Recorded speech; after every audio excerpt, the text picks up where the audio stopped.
आमच्या आईवडिलांनी एक ठरवलं होतं, कितीही कष्ट करावं लागले तरी चालेल, पण आमच्या मुलांना, 5ही मुलांना चांगलं शिक्षण द्यायचं. आणि मग आम्हाला विमल विद्यापीठ शाळेमध्ये ॲडमिशन घेतलं आमच्या दोघा भावांना. विमल विद्यापीठ शाळा खरं सांगायचं तर घरापासून एक 2-2.5 किलोमीटर अंतर लांब असेल. आणि आज जसं मुलांना खाजगी व्हॅन आहेत, स्कूल बस आहेत किंवा पालक स्वतः गाडीवर येतात, भले मग ती शाळा 300 मीटर लांब असो, पण पूर्वी तसं नव्हतं.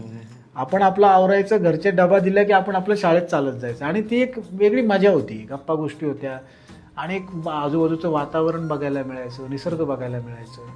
त्यामुळे शाळेचं जीवन हे परत येणं नाही. आणि मी तर असं म्हणेल की देवाला जर मला परत जर मागं जायचं असेल तर मी माझ्या शालेय जीवनातच जाईल. इतका तो सुंदर काळ होता. प्रदूषण विरहित, गर्दी विरहित, गाड्या विरहित.